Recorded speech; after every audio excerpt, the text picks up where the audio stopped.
আসসালামু আলাইকুম, সবাই কেমন আছেন? আশা করি সবাই ভালো আছেন। আলহামদুলিল্লাহ, আপনাদের দয়ে আমরাও ভালো আছি। আমি জানি চলে আসলাম নতুন একটা ভিডিও নিয়ে। তো 2 দিন ভিডিও ছাড়তে পারি নাই, কারণ প্রচুর ঠান্ডা লাগছিল, জ্বর আসছিল, মানে অসুস্থ ছিলাম, সেজন্য মানে কথা বলতেই পারতেছিলাম না। এই জন্য আর কি ভিডিও ছাড়া হয় নাই। তো এই তো বোনের মেয়ে আসছে, বোনের মেয়ে আসলে আমাকে কিচ্ছু করতে হয় না। এই তো সকালের গরিবের বাড়ির খাওয়া দাওয়া, বোনের মেয়ে রুটি ভাজতেছিল ডিম দিয়ে। তো এই ডিম দিয়ে রুটি ভাজা খাওয়া হবে আজকে সকালে। আর হচ্ছে লাল চা খাবো আদা দিয়ে। তো বোনের মেয়ে এই তো রুটিগুলো ভাজে নিচ্ছিল আর আমি ভিডিও করতেছিলাম। আসলে অসুস্থ হলে বোঝা যায় যে পাশে কেউ না থাকলে কত কষ্টকর। আপনাদের ভাইয়া যদি থাকতো তাহলে অনেক ভালো হতো আর কি। কারণ আমি যখন অসুস্থ হই, রান্নাবান্না সব আপনাদের ভাইয়াই করতো, যেটুকু পারতো আর কি।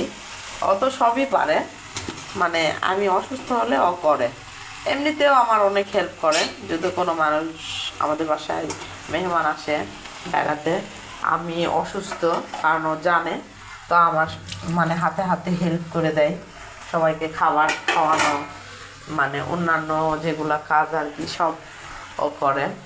আর বলে তুমি বসো, সারাদিন কাজ করছো আর দিই একটু, এরকম মানে অন্যরকম আর কি মিশুক।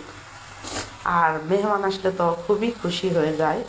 সেই তো আমরা খাওয়া শুরু করে দিয়েছি। এটা আমার ননদের নিয়ে, ওরা আসছে। ওই যে রুটি ভাজা নিয়ে বসে পড়ছে, যে বোনের মেয়েকে দেখাচ্ছি। আমাদের মায়াপুরি অনেক বড় হয়ে গেছে, এখনও সব কিছু রান্না করা শিখে গেছে মাশাল্লাহ। মনে হয় কি এই তো কয়েকদিন আগে আঙুল ধরে হাঁটা শেখালাম যে মেয়েকে, সে মেয়ে এখন আমাকে রান্না করে খাওয়াচ্ছে। ভাবলেই কেমন জানি অবাক অবাক লাগে আমার, যে মেয়েকে আমি মানে গোসল করে দিলাম, খাওয়ালাম। মানে ও তো প্রথম, মানে আমাদের আর কি আমার বোনের মেয়ে হওয়ার পর তারপর তো আমার বড় মেয়ে হয়েছে 1.5 বছর পরে। ওকে আমি খুব ভালোবাসি, এখনও অনেক ভালোবাসি। আর এটা হচ্ছে আমার দেবরের মেয়ে, এই যে বসে বসে চা খাচ্ছিল। আর ওই যে বলতেছিল কেমন করতেছে না, দেখতে পাচ্ছেন প্রচুর দুষ্টু, প্রচুর কথা বলে, এত কথা বলে। আর এটা তো আমার কটকটি আম্মা জান। এটা কি হাসতেছে, দুইজন অনেক খুনসুটি করতেছিলাম।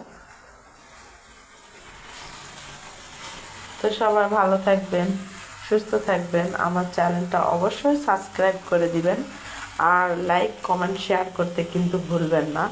বেশি বেশি শেয়ার করে দিবেন। আমি নতুন, আপনারা যত সাপোর্ট করবেন তত আমি এগিয়ে যেতে পারবো। আর লাইক কমেন্ট করতে তো হাত ব্যথা করে না ভাই, একটু লাইক কমেন্ট করে দিবেন। আল্লাহ হাফেজ।